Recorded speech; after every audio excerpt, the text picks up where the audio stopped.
হয় অসমীয়াৰ বাপতি পাহৰ ৰঙালী বিহু এতিয়াও আৰু আমি আহিছো ঐতিহাসিক প্ৰকৃত ইতিহাস প্ৰকৃত যি গড়পুৰৰ আচলতে দক্ষিণ কলকাতাৰ অতি প্ৰাচীনতম এক দৌল আছিলে অৰ্থাৎ আহোম ৰাজত্ব কালৰ ৰাজস্ব পুৰৰ দিনত নিৰ্মাণ হোৱা এই দৌল আৰু 50 চনৰ ভূমিকম্পত তাৰ কিছু অংশ ভূগৰ্ভত সোমাই পৰে যদিও এতিয়াও তাৰ অস্তিত্ব শেষ হোৱা নাই আৰু বিগত বছৰৰ দৰে এইবাৰো এই দৌলগুৰিত বিহু আৰু মই দেখুৱাব আমাৰ চাৰিওফালে লোকে লোকাৰণ্য হৈ পৰা দেখা গৈছে আৰু এই মুহূৰ্তত আৰু বিহুৱা দলসমূহ এনেকে এটি প্ৰতিযোগিতা আচলতে আয়োজন কৰা হয় আৰু এতিয়া এনেদৰে অসমৰ ভিন্ন প্ৰান্তৰ পৰা অহা যিসকল বিহুৱা দল আছিলে আৰু তেওঁলোকে ইয়াতে প্ৰতিযোগিতাত অংশগ্ৰহণ দেখা গৈছে আৰু আমি এই মুহূৰ্তত দেখাই আছো মোৰ ভিডিঅ' সহযোগীয়ে দেখুৱাইছে চাৰিওফালে লোকাৰণ্য বুলি ক'ব লাগিব আৰু এনেদৰে বিহুৱা দলসমূহ এনেদৰে ওলাই আহিছে ইটোৰ পাছত সিটোকে বিহুৱা দল ওলাই আহিছে বিহু মাৰিবৰ বাবে এই মুহূৰ্তত আমি সেই দৃশ্যাংশ দেখুৱাই আছো আৰু আমি উদ্যোক্তাসকলৰ লগত কথা পাতিম তাৰ পূৰ্বে আমি হুঁচৰি কিছু দৃশ্যাংশ আমি দেখুৱাব বিচাৰিছো আৰু এটা কথা আমি ক'বই লাগিব যে লোক ভাষ্য অনুসৰি এই দৌলগুৰিতে প্ৰথম বিহুৰ গজালি মেলিছিলে আৰু এই পুখুৰীৰ এক ইতিহাস আছে দৌলৰ লগত যি পুখুৰী আছে তাৰো এক ইতিহাস আছে এই ইতিহাস আচলতে বিজড়িত দৌলগুৰিৰ বিহু বুলি ক'লে আচলতে অসমৰ ভিন্ন প্ৰান্তত এক পৰিচিত নাম বুলি ক'ব লাগিব আৰু এনেদৰে বিহুৱা দলসমূহ ওলাই আহিছে হুঁচৰি গাবৰ বাবে আৰু এনেদৰে অসমৰ ভিন্ন প্ৰান্তৰ পৰা অহা বিহুৱা দলসকলে এনেদৰে ইয়াত পৰিৱেশন কৰিছে বিহু অসমীয়াৰ যি বাপতি সাহোন বিহু আৰু আমি এই মুহূৰ্তত কিছু দৃশ্যাংশ দেখুৱাই ল'বলৈ চেষ্টা কৰিছোঁ আৰু ইয়াৰ পিছত আমি উদ্যোক্তাসকল আছে উদ্যোক্তাসকলৰ লগত কথা পাতিম আৰু এতিয়া বিহুৱা দলৰ আমি যি বিহু সেই দৃশ্যাংশ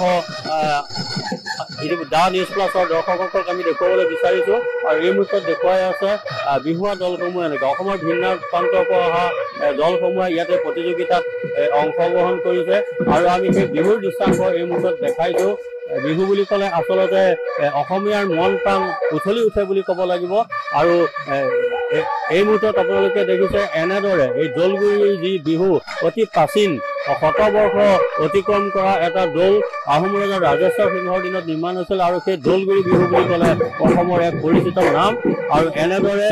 বিহুৱা আৰু নাচনি আহিছে মই ইতিমধ্যে উদ্যোক্তাসকল আছে তেখেতসকলৰ লগত কথা পাতিবৰ কাৰণে আমি চেষ্টা কৰিম কাৰণ এই বিহুৰ যিহেতু ঐতিহ্য আছে আৰু আমি কথা পাতিম কি ক'ব দাদা নিশ্চয় আপুনি এই কমিটিৰ লগত জড়িত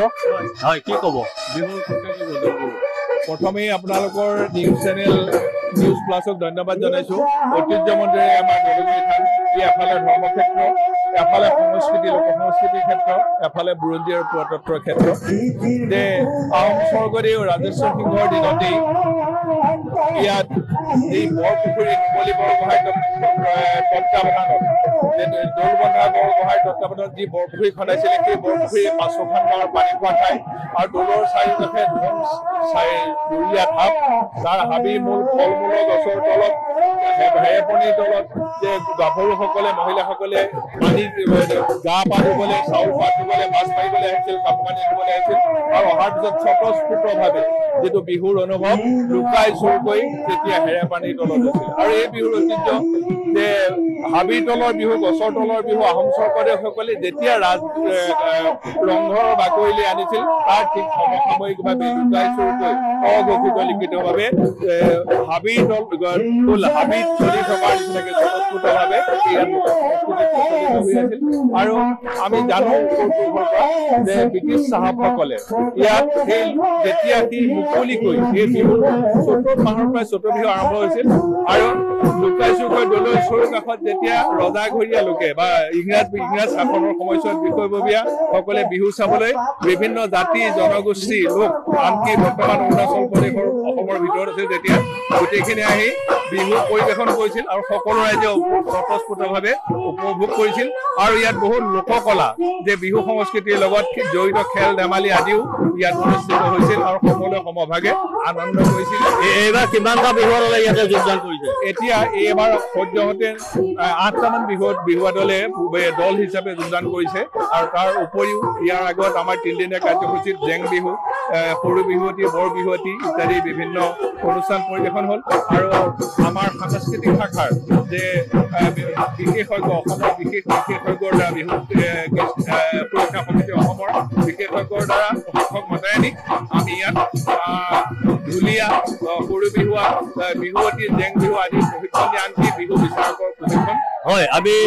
ইতিমধ্যে উদ্যোক্তাসকলৰ পৰা কিছু মন্তব্য ললো। আমি আহিছো আন এগৰাকী ব্যক্তিৰ কাষলৈ। কি ক'ব আজি দলগুৰি বিহুৰ বিষয়ে কি ক'ব? সকলোকে নমস্কাৰ জনাইছো আপোনালোকক। আজি দলগুৰি বিহুৰ শতবৰ্ষ সমাৰোহৰ আজি ৩য় দিন। এই ৩য় দিনত আজি দলগুৰি বাকৰিত বহুকেইটা বিহু দলে যোগদান কৰিছে। সকলো ৰাইজ অতিশয় আনন্দিত হৈছে আৰু আপোনালোকে নিশ্চয় জানে যে ঐতিহাসিক দলগুৰি বিহু সদায় খ্যাতনামা হৈ আছে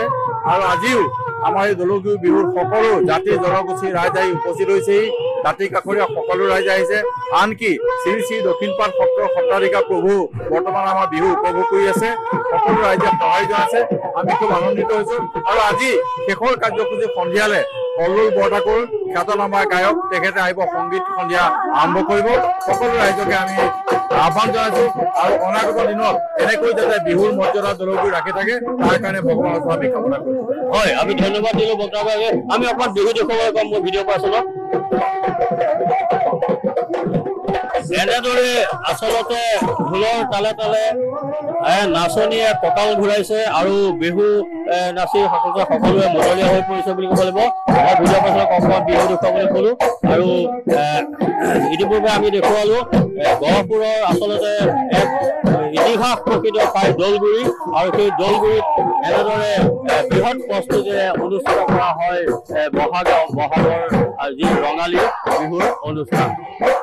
যিকোনো খবৰৰ বাবে যোগাযোগ কৰক 7099017330 লগতে 7099017110 নম্বৰত।